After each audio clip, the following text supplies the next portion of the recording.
Hello, everyone out there. My name's Pittsburgh Pat, and I'm here with John Miclot. How are you today, John?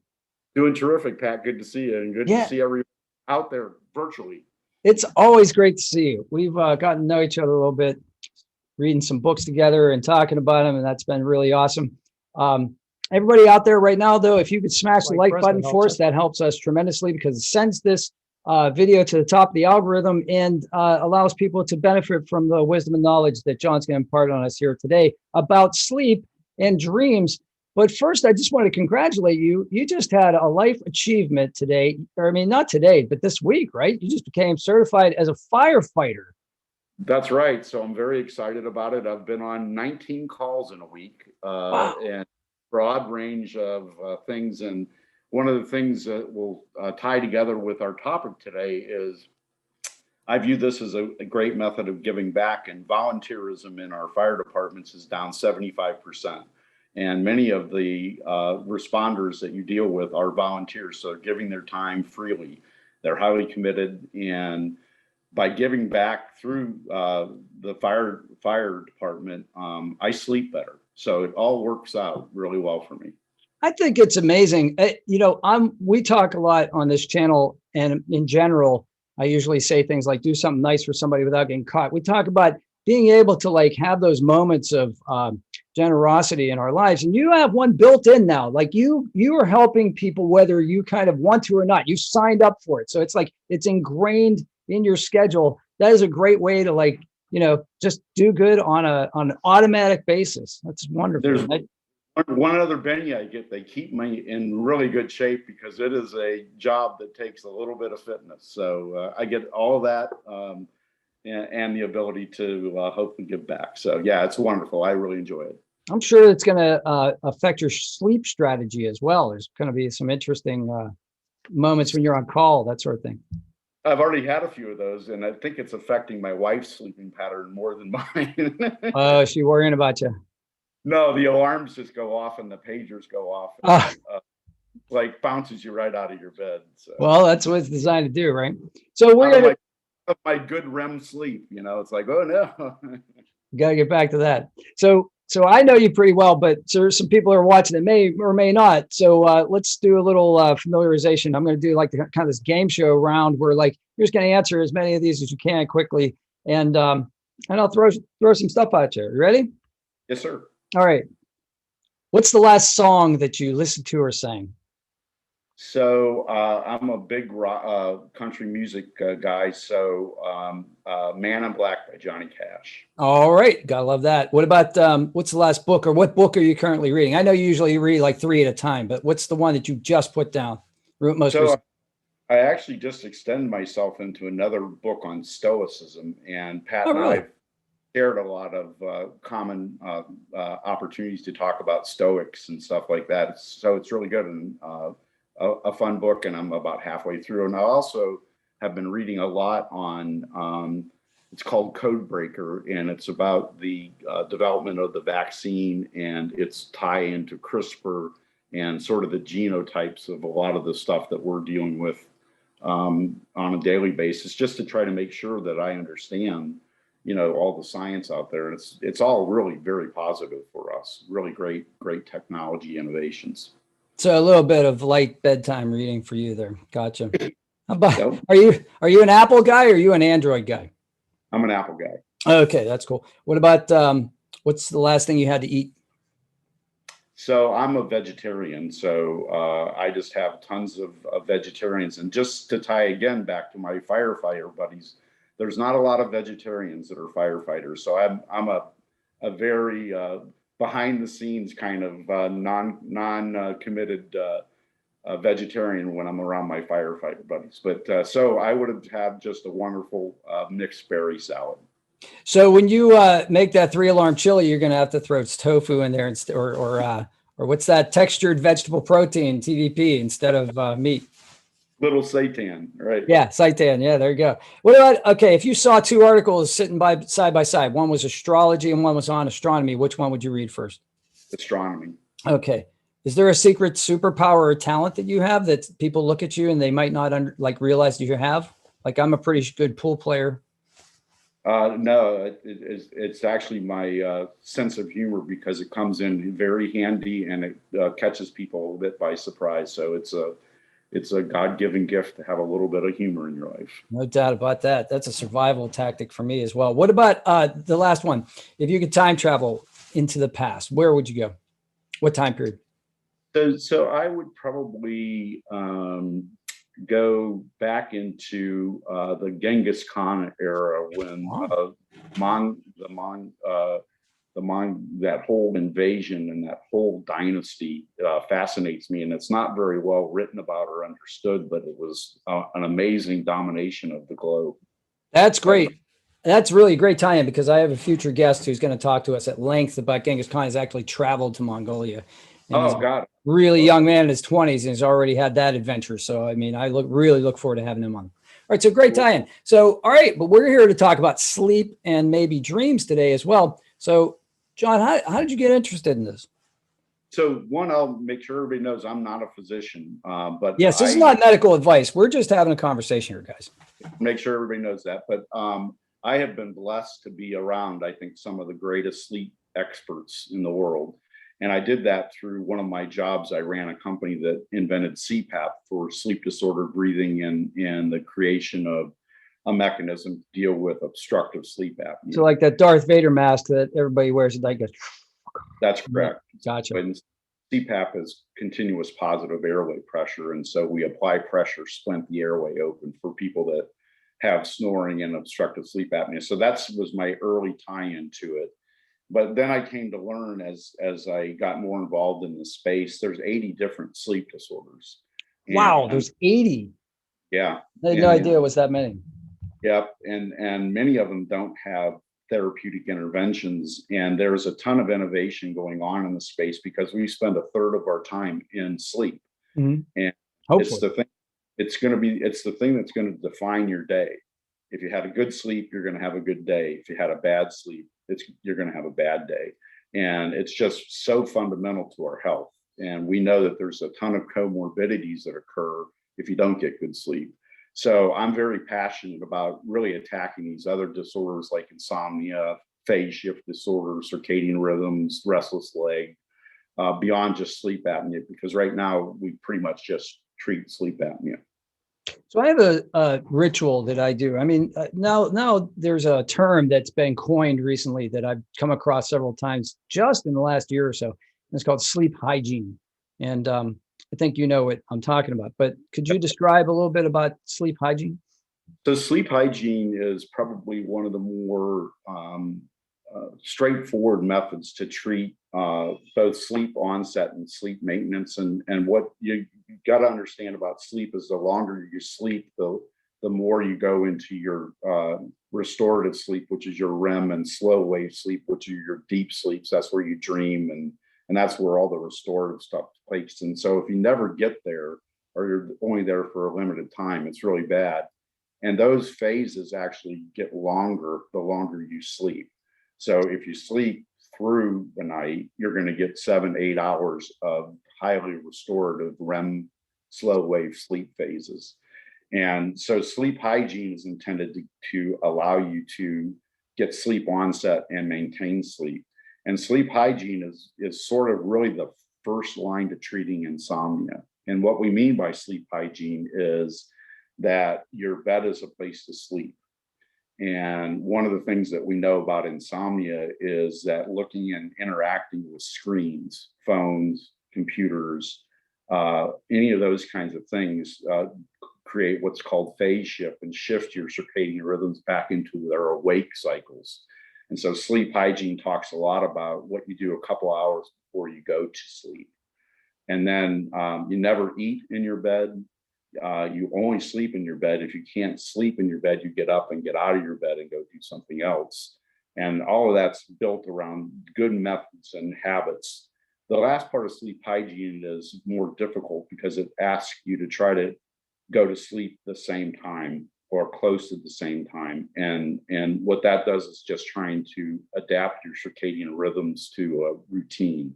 But if you're able to do it, it really is a good mechanism to treat things like insomnia. I've been fortunate. Recently, I've been able to kind of wake before the sun rises and go to sleep just after sunset, or maybe a few hours after sunset. And it's amazing because I used to work nights and many nights. And boy, I've always slept well. I've been blessed with that.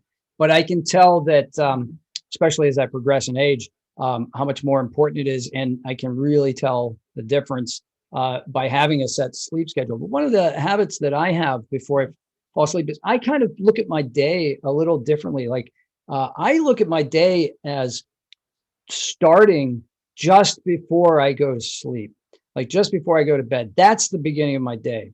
Because if I don't get that sleep, if I don't get that 7.5 hours or 8 hours, that's what I usually get just naturally without having an alarm clock set. And I wanted to ask you about that too. But I have that's the start of my day, because I figure and what I do is I try to take care of everything that happened the day before, everything happened before 8 p.m. at 8 p.m. And then that's it. Try not to make too many phone calls or emails or anything like that, if I can. And then because what I found is if I'm re-examining my day at night, then I'm reliving that day as I dream, and I don't want to do that. What I try to do is I try to set positive intentions on what I might get done the following day, and then I kind of allow myself to play with those ideas as I sleep and see if I can, come up with some creative ideas to implement those things. And it seems to be effective for me. I don't know if that's a technique that you've heard of, or if that's anything that's, goes along anything that you talk about with preparing yourself for restful sleep.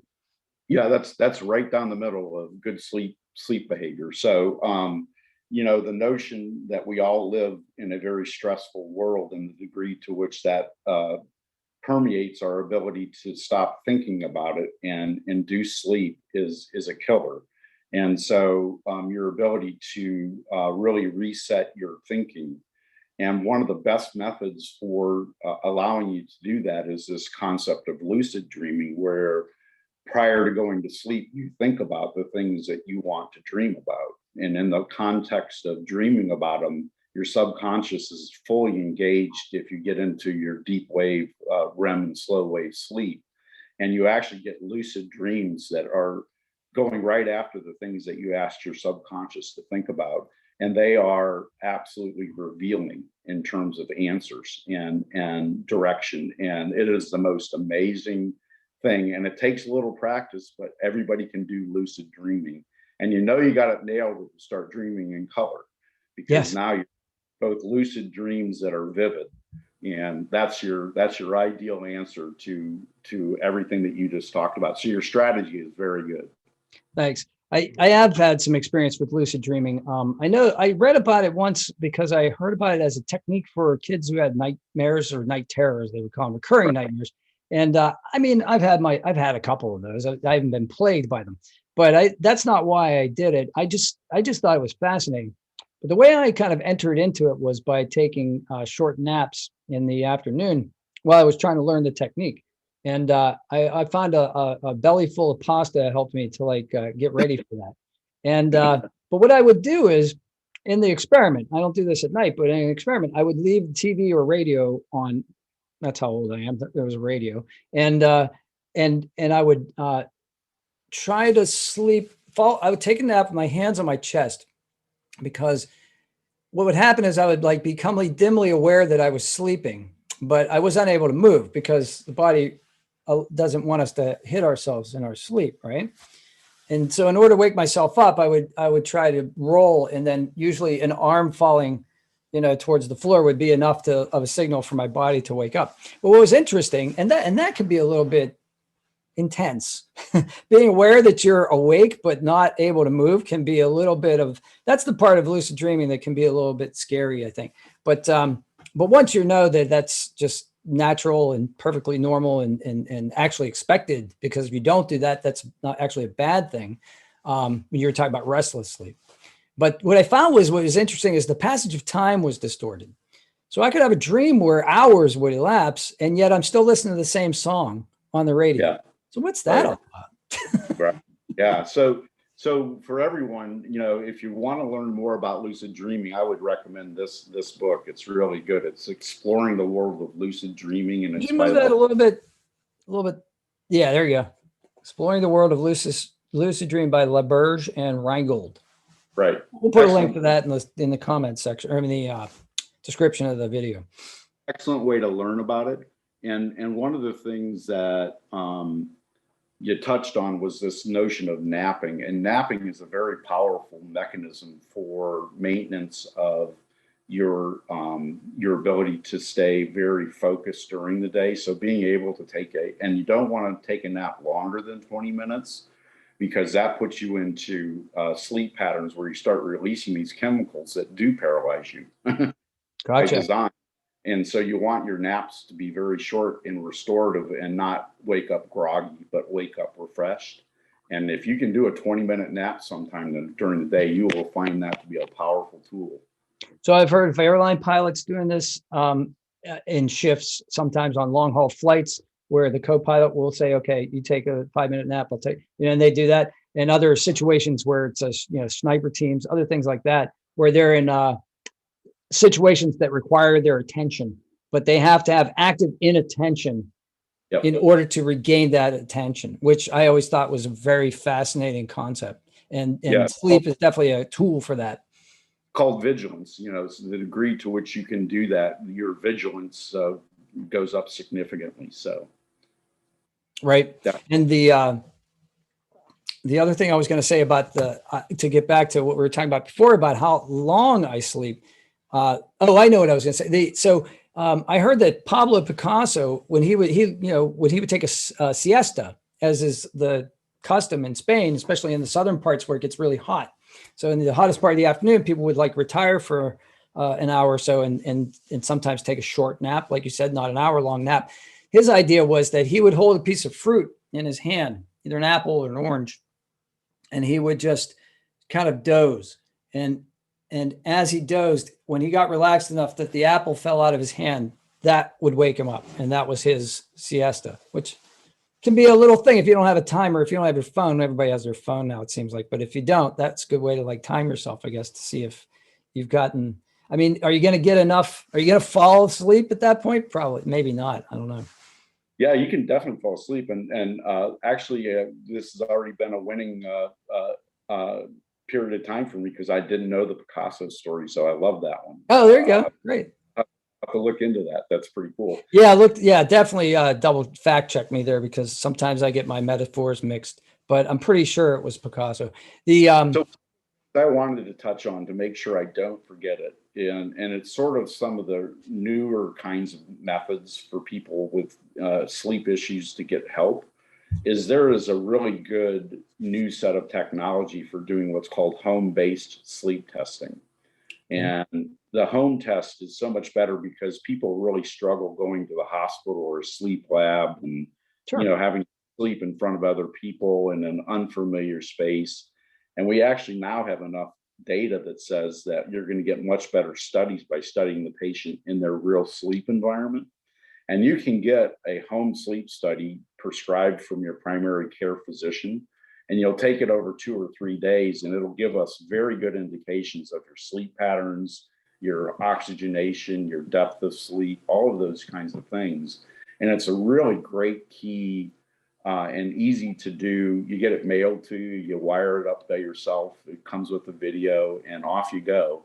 Nice. And in 3 days, we'll have a great profile of your sleep. So if you're really struggling with trying to understand or find somebody to help and don't want to do an in-hospital sleep test, I recommend that through your primary care physician. Sure. That's fantastic. I mean, I just get tense just going into the doctor's office. And let's get your blood pressure. Well, geez, I fought traffic to get here. I couldn't find the elevator, and I'm going to the doctor. What do you think is going to be my blood pressure? But no, I'm just kidding. But usually my blood pressure is fine. In fact, I just recently got my annual physical, and what I thought was interesting was that my doctor asked me how I slept, and I said, like a baby. And then she looked at the chart and said, I can see that. How did you know that from my blood work? I don't get it. What's the deal? How can they tell? So there are all kinds of chemicals that get released into your system, your endorphins and all of those things that give you the restorative sleep that show up in your blood work. And those that don't get good sleep, just have terrible blood profiles. And a lot of it leads to these comorbidities. And the comorbidities are so clear. There are things like diabetes, weight gain, daytime sleepiness, high incident of accidents, cardiovascular disease. So not getting good sleep has a lot of significant consequences for people. And the real wicked part about it is, particularly for sleep apnea, if you have sleep apnea, it typically will be somebody that has, a neck size greater than 17. And in having apneic events, you can get those 60 to 70 times every hour. So every hour you're arousing, waking up. Once a minute, you're waking up. Because you stop breathing and you can die. The size 17 neck, that's just a physiological thing about the airway, maybe, or? Yes, that's right. Okay. It's highly correlated to the likelihood. It's not saying for certain, but it's a good place to start. I see. Gotcha. And so these patients are suffering, and the chemicals that get released induce hunger, desire. And so you wake up, you can't sleep, eat, because and it just is this pattern and so if you don't get it treated, it's really very difficult. Isn't it true with so many things? There's a cycle, one thing leads to the other. And so it says, like you said, having that, like going to bed with an intention and then waking up the next day, and just these small things that you can do that can lead to larger benefits, Right. Exactly. And unfortunately vice versa, Yep. Like having that cup of coffee and chocolate before you go to bed, or too soon to bed. And it's just, your body's like, wait a minute, I got two stimulants running around in me and you're trying to sleep. What's going on here? In fact, the worst crime is, and I can't stand to watch it, but it's in our children that are looking at phones late at night, and it's shifting rhythms, and they sit around and say, I can't sleep. So then we put them on medication, and it's all that is all the bad answer. It's like, don't look at your phone for 2 hours and go to sleep. Yeah. Tough. Yeah. It's funny. When I know that I have to sleep, sometimes I get a little bit anxious about not being able to sleep or wake up. And so over the years, I've developed some techniques to do that, non-chemical techniques. Well, maybe not. I'm not sure if this is chemical or not, but I think it's rather benign. I have conditioned myself to the point where if I drink a cup of chamomile tea, I'm pretty much out like within 20 minutes. But I know that chamomile has a calming effect, but I suspect that it's a conditioning. It's me conditioning myself, and it's a psychosomatic effect that I've built upon over the years, because I only do that when I'm in a situation where I want to fall asleep. I don't just like say, oh, it's noon, let's have some chamomile tea. I've like reserved that as a cue for my body to say, okay, this is an indicator, chemical indicator, you're going to go to sleep now. So that's one thing that I've done.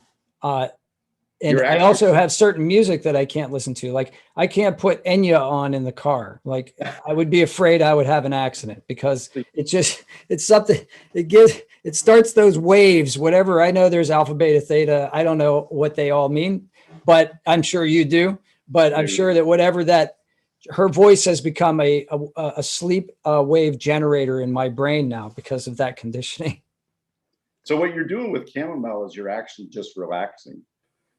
And it goes back to your old thing, is you're trying to put the day behind you, and you're taking a deep breath, and you're getting yourself ready for the next thing. So, it's very supportive that way. And if you're ever going to really want to try an inert kind of easy method, use melatonin as your first line of attempts. If you're really having difficulty, it doesn't really help with sleep maintenance, but it helps with sleep onset. I noticed that exercise helps me to sleep too, but how soon before bed should I not exercise? An hour. 1 hour? That's it. Yeah. Wow. How about that? Yeah, stores itself and comes back to baseline pretty fast post exercise. And I've also heard that there's nothing better for muscle development than a good nap after a workout as well. Yeah, absolutely. It goes, once again, kicks in all these restorative elements. And, the main restorative element is your neuro capacity, but it does all of your cardiovascular and muscular capacities. All those chemicals occur to allow you to, restore yourself after. And we're built that way, so sleep is ubiquitous, right? Every animal sleeps. And so they do it for a reason, right? to get restored. And if you don't do it, then you're going against nature. Gotcha. So that go get 'em lifestyle, 4 hours of sleep, coffee, stimulants. That's totally against nature. Like it just Totally against it. And while you may feel like it's your best it really isn't. And a lot of people do very well with that kind of lifestyle, but there's even something that you have that's way better, more powerful if you got good restorative sleep. I wonder if there've been any studies done to see how longevity is affected by people who only sleep like 4 hours a night. Oh, absolutely. There's some really good studies that talk about sleep and longevity, and it ties into a lot of the work in nutrition. And both nutritional stuff and sleep stuff are very closely aligned in terms of life expectancy. Okay, gotcha. So one thing that I wanted to touch on that we talked about really early was the duration of sleep. When I was talking about, everybody thinks 8 hours, 1/3 of our day. But like I said, I usually get about 7.5 or sometimes 9. There seems to be, at least I've read, that an hour and a half cycle. Is that true? Or is that just like old data that I'm like coughing up from some Scientific American from the 1980s? Well, that's probably some old data because I think the data now has been very well documented that a minimum of 7 is good, and that your body, if it's a natural extension of sleep to 9, that's fine. And you're actually helping yourself by maximizing your sleep duration. And 6 is just not enough. What about catching up on sleep on the weekends? How's that like? Doesn't work. Doesn't work. No, there's no such thing as a sleep bank where you get to be able to bank your hours whenever you can. That's Gotcha. not the way the body works. It needs its duration of sleep, and it has to go into these sleep states of slow wave sleep regularly every day. They call it circadian rhythms for a reason. It's a rhythm and it's a mechanism, and every animal does it, right? They sleep regularly. They go to bed when the sun goes down, or they wake up when the sun goes down. And they do this for a reason, because they're in light patterns. They're following the light, which circadian rhythms to induce sleep. And no sleep bank. That doesn't work. It's funny you mentioned light patterns. I have a friend who's really big into the dark sky.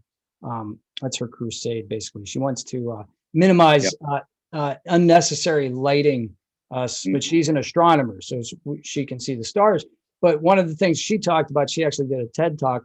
She talked about its impact on animals and humans, constantly being around light sources. And screens obviously are the big culprit, but just having living in an urban environment with street lighting everywhere. So when even your windows are closed, maybe the curtains are partially drawn, or they're translucent, but you still get light from the outside, and your body never gets a chance to say, it's dark, it's time to sleep, because that's what that's when we sleep, right? Yeah, this goes back to our conversation on sleep hygiene that I didn't mention. There's 2 other things that you can really do to help your sleep with sleep hygiene. One is a dark space, creating a dark space. The second is that your body actually lowers its core body temperature about 2 to 3 degrees before you go into sleep. So the extent that you can have just a slightly cooler space to sleep in will allow your body to get to that core temperature that will induce sleep. So that's a really nice methodology in your sleep hygiene mechanisms: dark rooms and colder temperatures. So dark rooms, cool temperatures, no screens 2 hours before. You can exercise up to an hour before. You can do anything that causes you to relax. Chamomile tea. We didn't even talk about meditation. Is meditation a substitute for sleep? Yeah, well, it's not a substitute for sleep, but it's a great sleep mechanism to induce sleep. It's actually probably one of the better.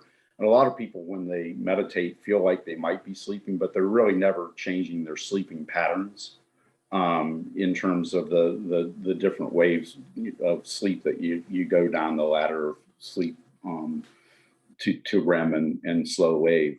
So it doesn't do that, but it does work wonders for sleep onset. Here's another thing that I may be old data, but if I wake up and I remember my dreams, am I interrupting a cycle? Am I supposed to remember my dreams, or am I supposed to come out without remembering my dreams? No, you want to remember your dreams because your dreams are trying to tell you something. And so I keep a sleep diary next to my bed. And the problem is your ability to retain the essence of a dream are very limited. So you almost have to do it right when you can remember it. And then just write down just a few key things about that dream, and then it'll re-trigger the full dream. And so if you really want to get into analyzing dreams, two things: you should get a dream diary or a dictionary. And I actually have a recommendation on that. This is a dream dictionary. And whose name? Crisp. The author's name at the bottom is, I can barely see it. Crisp. Oh, Tony Crisp. Tony Crisp. Thank you. All right. Yeah, we'll put a link to that too. And so the reason is this actually tells you what all the dream prototypes are, or what it is. What's it mean when you see an eagle, or what does it mean when you see this? Oh, the symbolism. Okay. Yeah, symbolism. So it lets you really dissect and determine your dreams by understanding what those symbols are. It's really very accurate. So when I'm having a flying dream, what am I doing? What's that? So that typically means you're off to a very good day. So hopefully you don't crash. So what about the opposite? What about a falling dream? So falling dreams are probably one of the most common. And a lot of that is tied to your fear of awakening. And so you're constantly worried that, that you're going to awake, and that's what wakes you up, is you think you're falling. And so you come out of your sleep, and it doesn't tend to mean too much from a symbolic component, but it happens a lot. Yeah, I've heard that's a basic human fear. It's hardwired into us. They say there's some fears that are acquired, but fear of falling is just like a self-defense mechanism that's wired into the human nervous system. And so yeah, and when you're asleep, you feel like you have a high defense mechanism against falling. I would imagine you would think you would have a high defense mechanism, because you'd have to be somewhat alert in order to, from our natural instincts, we'd have to be alert for predators and threats as we sleep. So you would think that there would be some kind of radar that would go off. So the cats have it down, right? The cats have their little radar up, and they sleep so sound, but boy, they can wake up in a second, right? Yeah, they sure can. Have you ever startled a cat unintentionally or intentionally as a child? Yeah. It's not a great strategy for not getting clawed. Cheetahs or lions either. Well, who was the guy who said I've lived with 3 Zen masters, all of them cats? Yeah, well, I agree with that. So there's Eckhart Tolle. Yeah, but they tend to sleep a lot. Yeah, well, I can't think of too much more. I mean, we could go on and on, but this, I really did. I hope people were able to take away something from the range of conversation. We touched on a lot of subjects, and I wish everyone a great day and a wonderful, restful night of sleep. Thanks. I'm sure we'll all sleep better knowing the things that we know now. If you do have any specific questions, put them in the comments below. Maybe we'll have John back and he can answer some of them for us. Great. Have a great day. Thanks again, John. And see if you can do something nice for somebody today without getting caught.